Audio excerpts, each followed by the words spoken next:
Hey everyone, how's it going? So Halo Infinite surprised just about everyone yesterday by releasing its multiplayer 3 weeks early. It's free to play regardless of whether you pre-ordered the full game or part of a flight test or anything like that. If you have an Xbox or a computer and can't connect to the internet, you can play Halo Infinite's multiplayer right now. I played the multiplayer all day yesterday and have a pretty good feel for how the game plays, so in this video I'll be breaking down my experience and giving as much feedback on the game as I can. I'm sure everyone at 343 is looking for as much feedback on the game during its early stages, and that's exactly what I intend to do here. Starting with the positives, the game overall feels incredible. This is by far the smoothest AAA launch I've seen in years. We've seen Call of Duty and Battlefield launch with completely broken multiplayers in just the past week alone, and Halo decided to not only launch nearly a full month ahead of schedule, but launch with a finished product. There's no broken riot shields or parachutes floating around players or anything like that. My experience has been entirely glitch-free. Also, unlike a lot of modern FPS releases, the servers and connection have been near perfect. I haven't had any problems connecting to the servers, I haven't been kicked out of games or experienced a ton of lag or rubber banding or anything like that. There's a couple of times where I felt I died around a corner, but that might just be problems with my own perception more than anything else. On top of the game actually working properly, the game itself is actually worth playing. The game is graphically incredible, and the gunplay is by far the strongest of 343's games. It combines the classic feel of the original trilogy with the best aspect of Halo 5's multiplayer, which makes the game feel like a modern version of Halo 3 for the modern audience. The game has a sprint function, but it's largely useless. The movement boost isn't all that noticeable, and it introduces sprint to fire time, which actually puts you at a slight disadvantage, but it's there for players that have that instinct. Overall, it's a non-factor, which is honestly the best place for sprint to be in for Halo.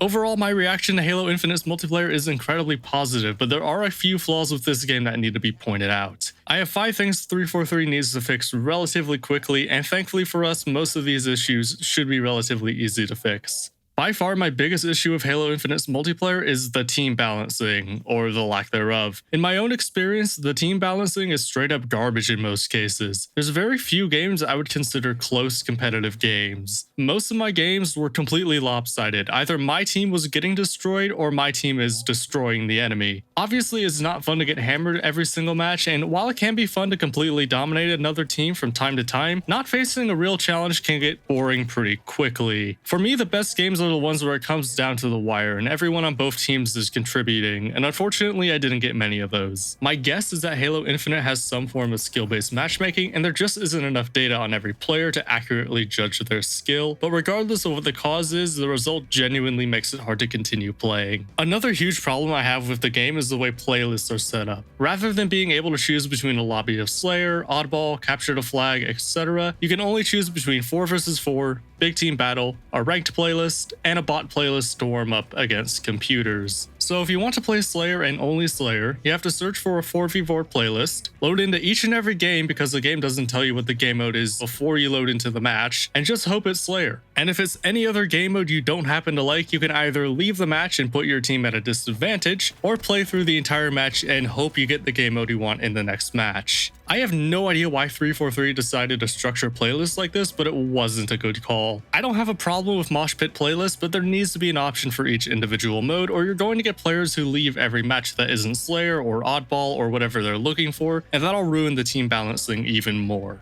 The third biggest problem I have with Infinite is the way you level up the Battle Pass. Battle Passes in just about every other game get completed either by time played, score earned, kills earned, wins, or any combination thereof. The better you do in the game and the more time you play, the more you level up the Battle Pass. Halo Infinite doesn't do that. Instead, at the end of each game, you'll see some challenges pop up on screen, and the score you get from completing those challenges goes towards the Battle Pass. So you can only rank up the Battle Pass by doing very specific things. So for example, you could go 50-0 in Slayer and get literally every single kill, or you could play Capture the Flag and capture every single flag and get dozens and dozens of kills, but if you don't kill 5 enemies with a battle rifle, you don't get any score towards your battle pass. This progression system is extremely limiting, and it doesn't make the experience any better. 343 needs to either change the progression to a time-based system that rewards those that play the game a ton, or preferably a kill, score, and win-based system that rewards good players. I'm not sure why they chose this as their progression system, but it needs to go. The fourth problem I have is a really simple one. The respawn timer is too long.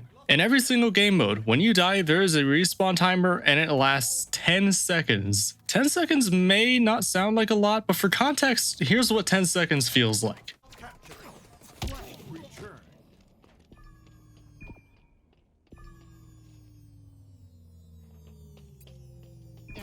Flag returned. So now that you understand 10 seconds is way too long, we can all agree to shorten the timer. I don't think they need to completely remove the timer, but bring it down to 3 or 5 seconds. I shouldn't have to edit around a respawn timer when making videos. The fifth and final problem I have with Infinite are the spawns. There were more than a handful of times where I spawned in and I'm looking directly at an enemy player, or have an enemy player looking directly at me, and sometimes I spawn in and I'm already being shot at. Thankfully, Halo's time to kill is pretty long, so I have some time to react and fight back, but you can imagine how frustrating it is to wait 10 seconds to respawn, only to die right as I spawn in and have to wait another 10 seconds. This is a relatively rare issue in 4 vs 4 and it's never happened in big team battle, but it's happening enough to where spawns need to be looked at a little closer. There's a couple other small problems I've had so far, but none of them are at the same level as the other 5. Customization options weren't loading early on, but it fixed itself pretty quickly. There's no infection playlist or customizable elites, which is disappointing to say the least. I can't find a service record or a combat record within the game itself. I can use Halo Tracker to find my stats online, but I haven't been able to find that anywhere within the game itself. I might just need to look around a bit more for that one.